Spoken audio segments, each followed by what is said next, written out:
You've tuned into The Mountain Gardener with your host, Ken Lain. Gardening, it can be challenging, but with these simple insider tips, you'll reap huge rewards.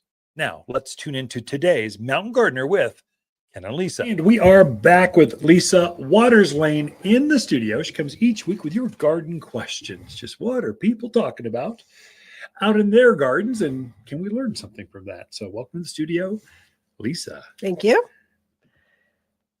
Yeah. How are you? I'm doing great. It's kind of nice to be off the line and in the studio. I've been on the floor, helping the crew with flowers and perennials and herbs and veggies, and they got a little overwhelmed, and so had a lot of. So the average semi will hold about 40 racks of flowers. Well, we had like 60 racks. There's a truck and a half of flour just coming Almost in. Two. They were overwhelmed, so it was just a came lot. in to kind of help them out, and we knocked out the place.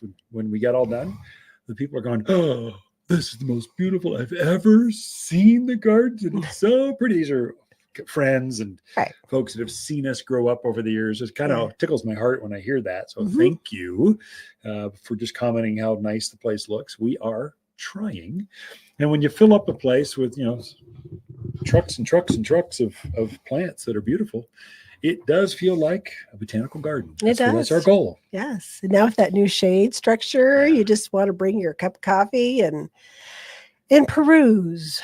Bring Stroll. your dog. Bring your cat.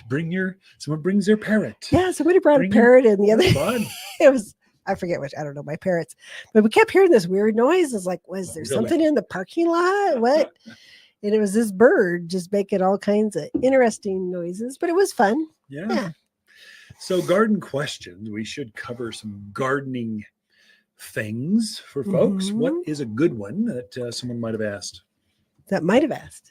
We'll see if they can stump me. I had, what was that? Earth Day, went out to Prescott Valley. I told the kids, if you can stump me, I'll give you a free flower.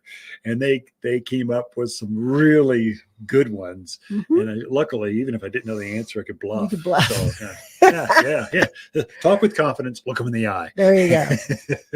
All right. Well, Lauren is having some raised beds made to grow mainly vegetables and a few herbs. She wants to know, how deep should the beds be made? Oh, sure. So if you do your homework, it'll say 8 inches. What I find is that's not quite deep enough. If you can go 2 blocks or an extra, 16 inches, I would say be minimum. That'll help you with your deeper rooted, bigger things. It gives you more options down the road. Plus, it raises it up a top. You're building raised beds to get rid of the crummy soil you're trying to garden in. Well, get rid of it. Don't even be tempted to go down into that junk. Just put an extra block and just an extra layer, and then fill it up with good soil. Will be the secret. So I don't know how big this thing was, but if you're doing a filler, it's a really big bed, you'll probably have a dump truck bring in soil from a rock yard. Well, rock yards don't have the best garden soil, but they got something that they're taking silt, they're adding wood chips and manure. Those are our 3 resources. And so they're blending that together using a dump truck in a cement truck mixer. They just mix it all up and then dump it out. Go, here's our garden mix. That's good for filling up a bulk of the bed. The top layer, I would say the top 6 inches of that soil, of that bed, should be Waters potting soil. The potting soil will make the difference for whatever you're planting. Flowers, vegetables, herbs, lavenders, butterfly bush, whatever it is, it'll be a game changer. Don't blend it into that filler soil. Just use that as filler and then top dress with a 6-inch layer of Waters potting soil and start planting. You will have, instantaneous success. All organic, all natural. It's safe. Most soils are not organic. The wetting agent they add to it is a chemical. We don't do that. We purposely keep our soils 100% organic. So you can confidently go out and plant your tomatoes, plant your cilantro, your oregano, or cucumbers, whatever, and enjoy it. Or whether it's flowers. You don't want to hurt the butterflies. Keep it organic. Anyway, I can go on and on. That's my soapbox. Yes, you could. We need to be better. We can be better with the environment. We can be better. Oh my gosh. That is true. All right. So Constance wants to put a rose on the northeast corner of her house. It will get about 4 hours of sun max. Do you think it will do okay? And if not, what other type of blooming shrub would you recommend? Yeah, constant. It's not going to be okay. It's not enough sun. A rose, it might bloom, but it'll be kind of leggy. It'll start to reach. It'll grow up and reach for the sun. It'll try to get out there where the sun is. So 4 hours is not enough for a rose. You're better off with some other varieties. Roses need at least 6 hours of sun or more. And the more you give a rose, the more roses, the more flowers you get. And so 4 hours, I think, just going to be a thin, wispy. We just wouldn't be happy. So many better choices. That's a good place for hydrangeas and hollies and azaleas and weigelia and rhododendrons. And there's so many. Abelia. You can go on and on. We have an entire section. It's under a shade fabric area to keep the sun, to mitigate the sun on those plants and make sure they're happy. We have an entire section. You walk through that. There's hundreds and hundreds of plants. One of them is going to call to you going, "Nuts, take me home, plant me, enjoy me."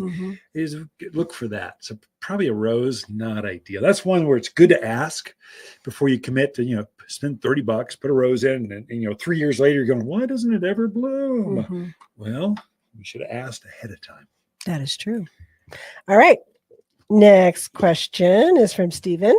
He bought a dwarf peach tree and put it in a large container.